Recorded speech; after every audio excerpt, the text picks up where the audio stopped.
Let me begin by thanking each and every one of you all who are here today, a part of our movement. Some years ago, my life was at the end, and it was young children that fought to liberate me from California death row. And when I went off to California death row, I said to myself, I said, these little 14-year-old children that decided one day to not to go to school and attend my trial. And when I went to death row, they was the first ones to come to visit me. I said, my life is finished. I was wrong. They organized a defense committee. I'm here today speaking to you all after 11 years on California death row.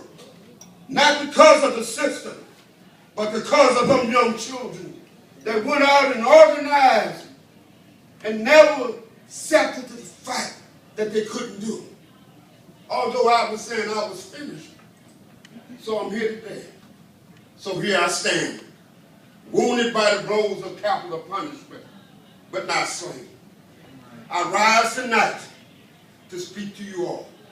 I just got a few moments, but I just want to let you all know the power lies in the people. The power lies in organizing. No individual in this movement can bring a change. It takes the power of a dedicated and determined people to make it right.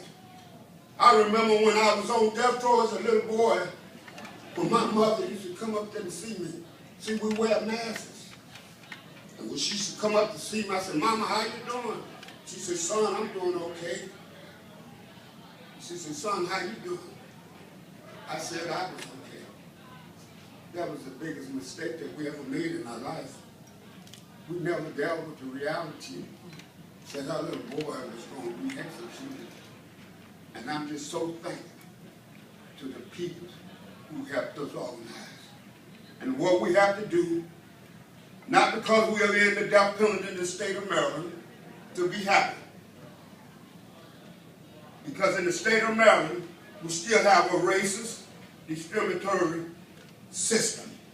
And that's what we have to continue to fight against. Not because of the death penalty at the end. Each and every one of you all have to go home and organize and not just be happy about being here, but go home and organize each and every one of your community. And I just want to thank you all for your dedication and all the years that we had to fight in Maryland for helping us help ourselves. It is not what the movement can do for me. It's what I, as an individual, as a man that did over 15 years of his life in prison, is what I can do to help this movement. And I've been able to have the determination, the desire to move forward because of my friends. When I was released from prison because of my radical politics, as I was a socialist, everybody just pushed me aside. What are my friends of the socialist movement? People like Mike Stark that picked me up and told me that I was somebody. It was my wife, Phyllis Prentice, that is here today. She was a nurse in a jailhouse in 1978. And she was the one that gave me some determination and a desire. She said, we're going to get you out of here. Again, I said to myself, I said, these people is tripping. And I thought she was working with the police. Why you want to hang out with some old blackhead? Oh, they got that. But who want to hang out with someone that life is basically finished? That woman back there, she had faith. God told her to stay away from him, give him his little medicine, and I refused to take her medicine. She tried to give me vitamins. That's the only thing I take. I said, I don't need your medication. They said I had a problem in adjusting. Damn right. I wasn't trying to adjust to being on death row or being in the cell. So, my friends, thank you all for being here. and you have made my life worth living. And I can assure you, any confidence that you put into me.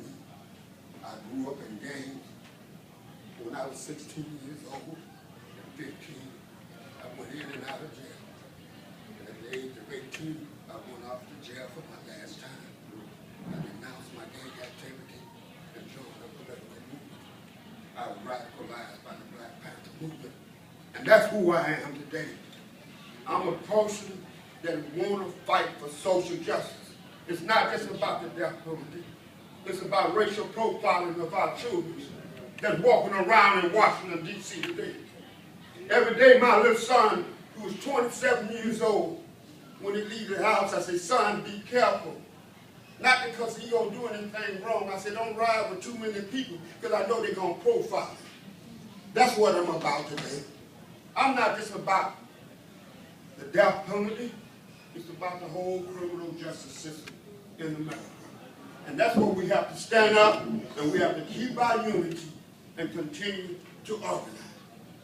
And before I leave, I would want to leave with the words of a death row survivor. I always like to close with his words. I never knew him. He was totally guilty, and they executed him. He was out of Carolina. And I went out after 2 weeks of fighting for him. They executed him. And I will never forget that. I told my wife after I returned home that I will never do this again. I went to 2 executions. And 1 week. Matter of fact, within 1 day. And when I went off to his execution, and I was riding in the car with his lawyer, she gave me the words that he left behind. I can't remember exactly everything that he said, but I do remember the words that touched my heart, and I want to leave it with the people here today. Tears may roll out of my eyes, my hand may tremble. But I'm a proud man, and I'm here today to tell you, don't feel sorry for me, because I'm a fighter, and I will continue to fight until the day I die. My struggle had just begun, and when he died and they executed him, he left me with these words. The most happiest of peoples don't necessarily have the best of things. They just make the best out of what comes their way. Happiness comes to those who fight, to those who struggle, and surely to those who have served. We can't go on well in life, America, and the world, until we overcome our past failures, heartaches, and disappointments. The most brightest of futures would always be based on the forgiven and the forgotten past. When you were born, my sister, everyone around you was probably smiling, and you were crying, going out to live your life, so that when you die, everyone around you will be crying. And that is the life that I want to live, and I'm forever remorseful for my past. And if I turn back the hands of time, I surely would. But it doesn't give me that opportunity. Stay with the movement. Thank you, Diane. Thank you for all the work that you've done for our movement. I know that it's been a hard fight and a hard battle. You being a black woman trying to lead a movement, but you stood up against the most difficult times. And you continue to stand up and fight against the blows of racism and injustice. Thank you all. God bless you. Long live our movement.